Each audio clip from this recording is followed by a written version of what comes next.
Name is Audrey Callahan, and I am 31 years old. When I was 19, my grandfather slid a sealed envelope across the kitchen table and told me not to open it until I had made something with my own two hands that no one could dismiss. He meant my mother. I knew that without him saying it. My mother, Teresa Callahan, built a jewelry business in Savannah, Georgia that people in the industry called quietly legendary. Not flashy, not loud. The kind of reputation that accumulates over decades through consistency and an almost frightening attention to detail. She started with a single display case in the back corner of an antique shop on Vol Street when I was 2 years old. By the time I turned 15, Callahan Fine Jewelry had a standalone boutique on Broughton Street, a wholesale account with 3 department stores in Atlanta, and a client list that included 2 sitting state senators and more old Savannah money than I could keep track of. It was her life's work in the most literal sense. She gave it everything she had, including the parts of herself that probably should have gone elsewhere. My older brother, Owen, understood the business the way some people understand music, naturally, instinctively. He apprenticed under our mother's head goldsmith at 16 and by 20 was designing pieces she put in the case under his own name. He was the plan. Everyone knew it. He wore easily the way people wear things that actually fit. I worked with clay, not jewelry, not metal, not anything that connected to what my mother had built. I started throwing pots on a wheel in the art room of my middle school, and something happened in me that I have never been able to fully describe to someone who hasn't experienced it. The clay centered under my hands and the world got quiet. I was 12 years old and I had found the thing. I just didn't know yet how much that would cost me. By high school, I was spending every free hour in the ceramics studio. My teacher, Mr. Bradia, Aldridge, was a former production potter from North Carolina who had come to teaching late and brought with him a seriousness about the craft that the other art teachers found slightly excessive. He did not find my obsession excessive. He found it correct. He let me stay after school. He gave me keys to the kiln room. He entered my work in regional competitions without telling me and called me the morning the results came in. I won 3 consecutive years. My mother came to the last exhibition. She looked at the pieces on the pedestals with the same expression she used when reviewing invoices that didn't add up. Careful, searching, not unkind, but looking for something that wasn't there. She never said anything discouraging directly. That wasn't her style. What she said was that I had a gift. That it was wonderful to have something I was passionate about. That passion was important. And then she would return to whatever conversation about the business was actually on her mind. And I understood that passion in her framework was what you had alongside your real work, not instead of it. The conversation that split my life into before and after happened on a Sunday afternoon in late March, the spring of my senior year. I had been accepted to the ceramics program at Alfred University in New York, which for studio ceramics is roughly what Juilliard is for music. It is not a school people stumble into. I had applied without telling anyone except my grandfather, who had driven me to the post office to mail the portfolio and bought me a cup of coffee afterward and said almost nothing, which was his way of saying everything. The acceptance letter came with a merit scholarship that covered 60% of tuition. I had applied for and received a separate state arts grant that covered another 20. The remaining gap was real but manageable, especially with part-time work. I had done the math 17 times. I brought the letter to Sunday dinner. I waited until the meal was finished, and the dishes were cleared, and my mother was in the particular mood she got after a good Sunday, which was as close to soft as she ever came. I laid the letter on the table. She read it the way she read everything. Completely. Carefully. No expression. Then she set it down and said that Alfred was a fine school for people who intended to teach. I told her I didn't intend to teach. I intended to build a studio practice. She asked me what that meant financially. I told her about the scholarship, the grant, the part-time work plan. I had a spreadsheet. I had actually printed it out. I slid it across the table. She did not look at the spreadsheet. She looked at me. She said that studio ceramics was a beautiful pursuit for someone with independent wealth or someone who had already secured their future through other means. She said that I was 23 years behind on having independent wealth and that the other means were sitting right in front of me. She said Owen couldn't run the business alone and that she had been patient about the pottery because she assumed it was a phase, and she was realizing now she had been wrong to assume that. I told her it wasn't a phase. She said she knew that now. She said that was the problem. Then she picked up my acceptance letter, walked to the recycling bin next to the kitchen door, and dropped it in. She didn't slam it or make a scene. She just dropped it the way you drop a takeout menu you don't need. Clean, final, certain. She told me a studio potter was a luxury the world didn't require. That clay was material, not meaning. That I had a real future in a real business, and she was asking me, as my mother, not to throw that away for something the market would never adequately compensate. I sat at that table for a long time after she left the room. Owen stood at the sink with his back to me. He didn't say anything. I didn't blame him then, and I don't blame him now. He was caught in the same gravity I was trying to escape. I went to my room and called my grandfather. He listened without interrupting. When I finished, he said, "Open the envelope." I had kept it in the back of my desk drawer for 3 years. The envelope was slightly soft at the corners from being moved around. Inside was a card with 3 lines in his handwriting. First, Coastal Bank, Savannah. Account 4471-0. The password is the name of your first piece. I sat there trying to remember. My first real piece, the one I had named. I had been 12. I had named it after a song I was obsessed with that summer, a Fleetwood Mac song my grandfather played constantly on his old record player in the den. I called the bank the next morning. I gave them the account number. I gave them the name. Renan. The account had been open for 7 years. My grandfather had been depositing into it every month since I was 12 years old, since the first time he watched me at the wheel and apparently understood something that nobody else in my family had been willing to see. The balance was $19,400. I sat in my car in the bank parking lot and let myself cry for exactly as long as I needed to. Then I drove home and packed. Alfred University sits in a small town in western New York called Alfred, which is about as honest as a town can be about its identity. In September, it is beautiful in that aggressive northeastern way, all red maples and cold mornings and the smell of wood smoke before you're ready for it. My studio apartment was the size of a generous closet. The radiator knocked every night at 2 in the morning with the reliability of an alarm clock. I loved it in a way I had never loved anything that was comfortable. The scholarship and the grant covered most of what they promised. I worked weekend shifts at a bakery in town because I liked having a second place to be useful with my hands. I stretched my grandfather's money carefully. I did not treat it as a budget. I treated it as a foundation that I was obligated to justify. The ceramics program at Alfred does not hold your hand. It assumes you already know why you're there and proceeds accordingly. My first semester, I made more bad work than I had made in the previous 6 years combined, which my thesis advisor told me was the most promising sign she had seen in an entering student in years. She said the willingness to fail at volume was the prerequisite to everything else. I wrote that down. By my second year, I had found my material identity, which in ceramics means you have found the thing your hands want to do that no one else's hands do quite the same way.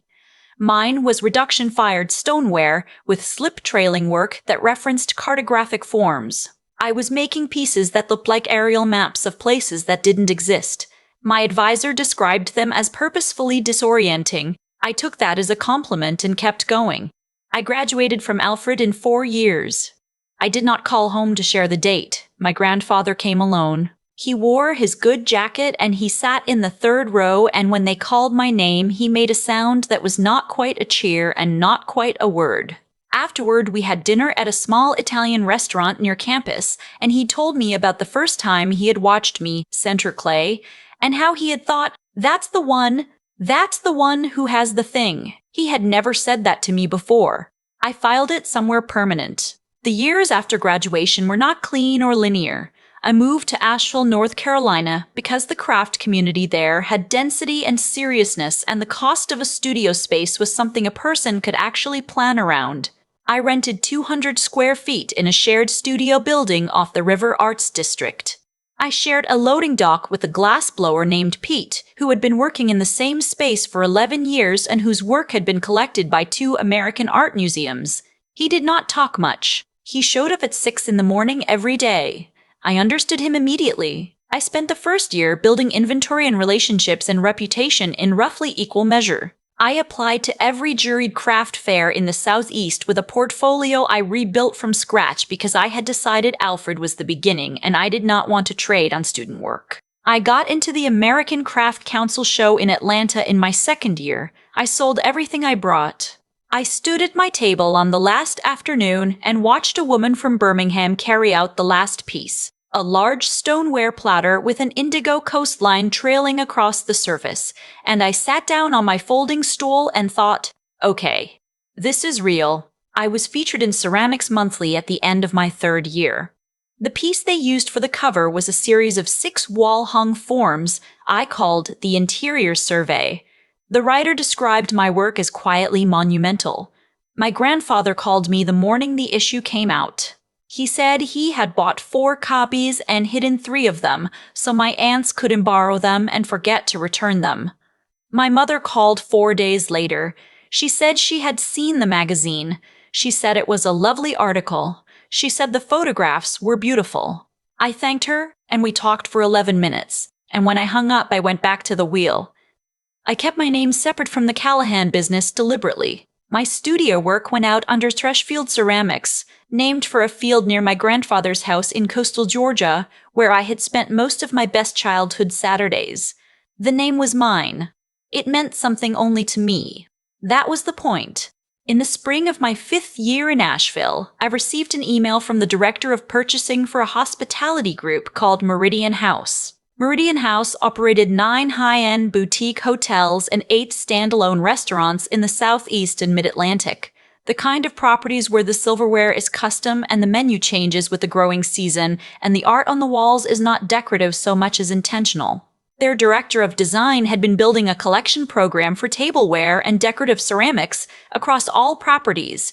She had seen the Ceramics Monthly feature. She had then spent 3 months quietly tracking my work through galleries and shows before deciding to reach out. Her name was Constance Webb. She did not open with flattery. She opened with numbers. Meridian House wanted to commission a complete tableware collection for 7 of their restaurant properties and 3 signature pieces for each hotel lobby. The initial contract value was $620,000 across an 18-month production timeline. They wanted exclusivity on the restaurant tableware pattern for 3 years. They wanted my name on the menu. I read the email twice. I forwarded it to my attorney, a woman in Asheville who specialized in artist contracts and who had saved me from at least 2 agreements in previous years that had looked reasonable until she read them. I asked Constance for 2 weeks to review. She said to take 3. I was sitting at my workbench on a Thursday evening working through contract language with a yellow legal pad when my phone rang.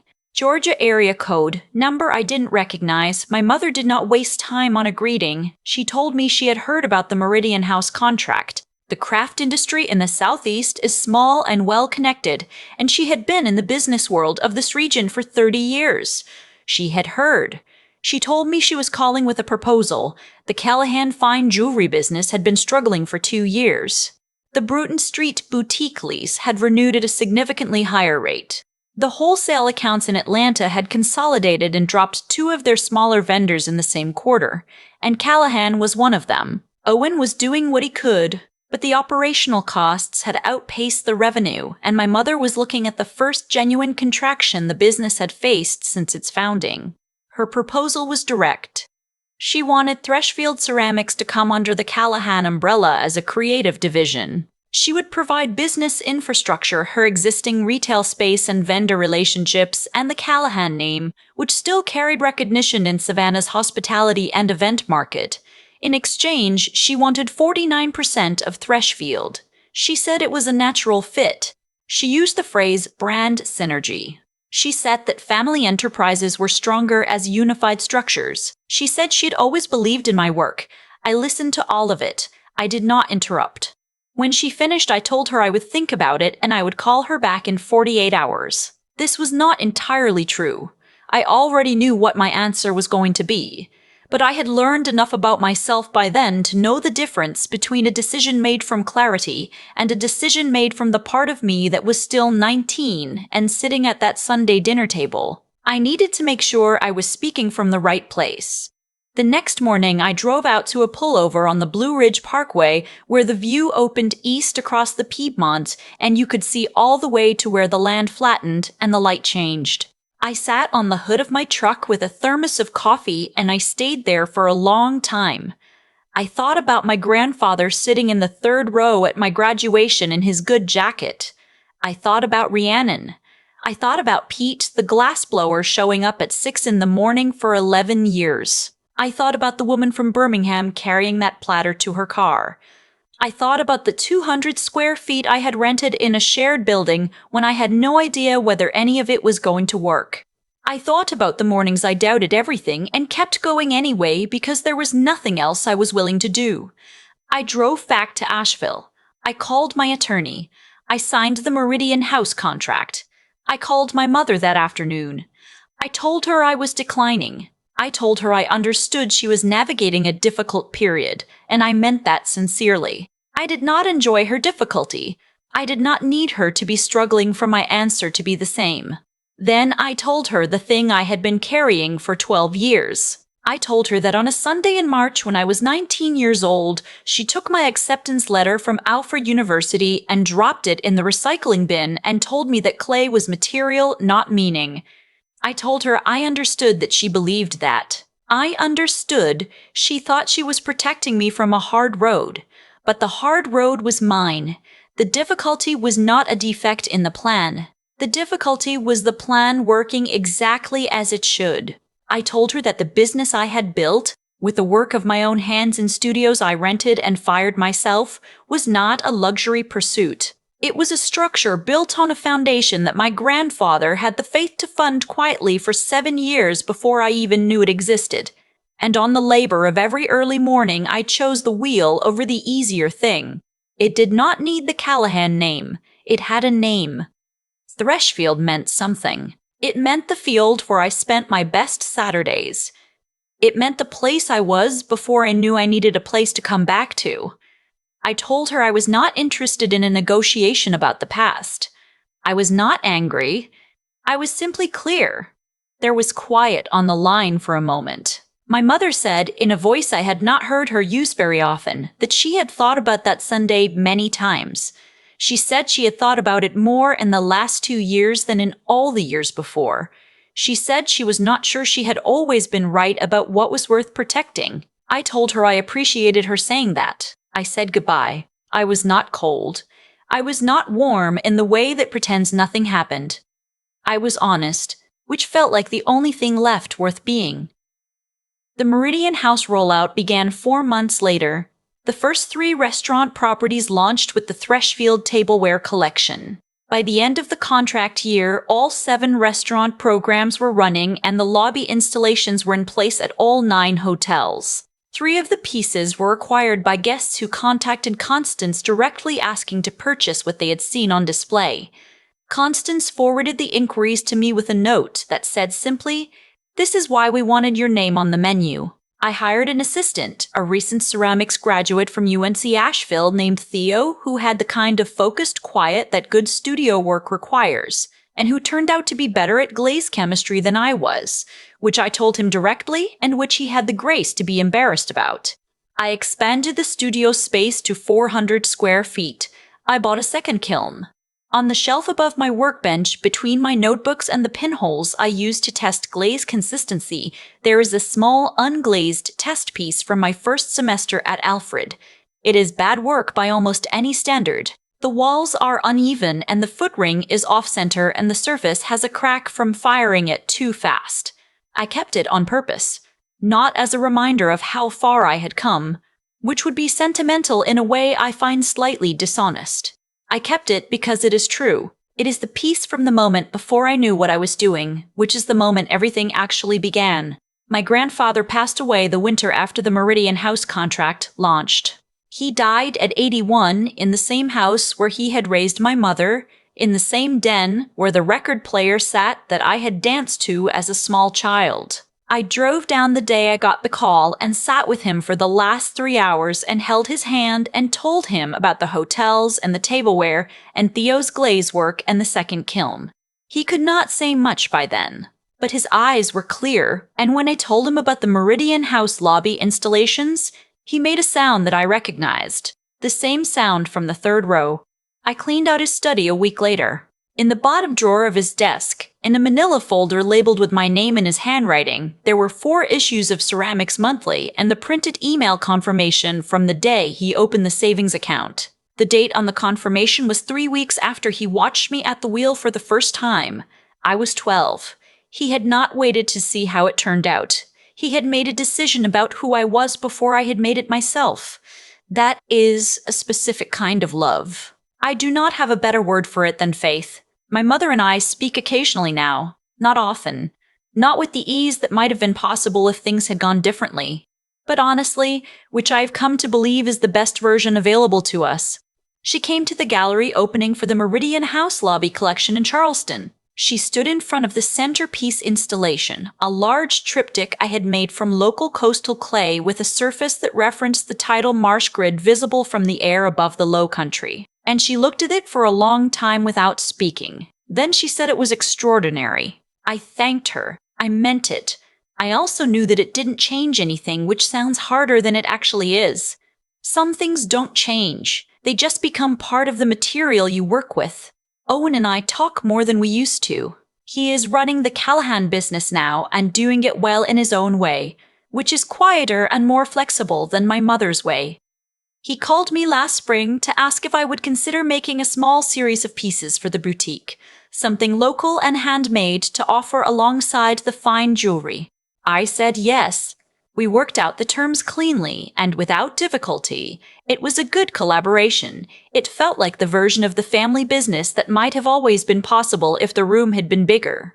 I still throw on the wheel every morning before anything else. Before email, before the assistant arrives, before the day becomes what the day becomes.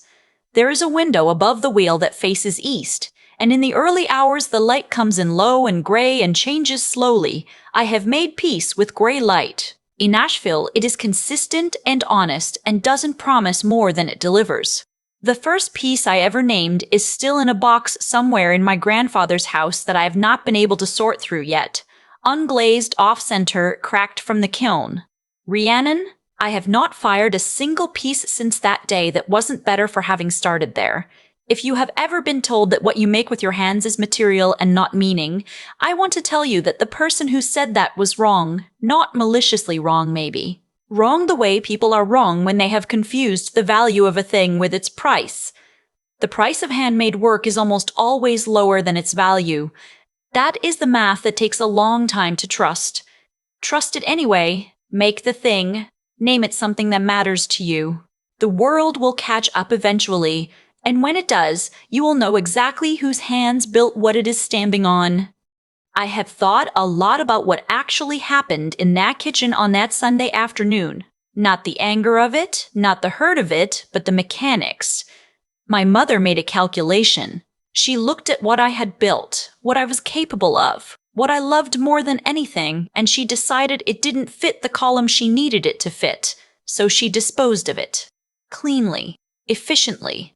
The way she disposed of everything that didn't serve the structure she had spent her life building. And for a long time I carried that moment as evidence that she didn't love me enough. I don't think that anymore. I think she loved me in exactly the way she knew how, which was the way she loved the business, by trying to secure it, protect it, make it impossible to fail. The problem was that her definition of failure and mine were completely different things, and she never thought to ask me for mine.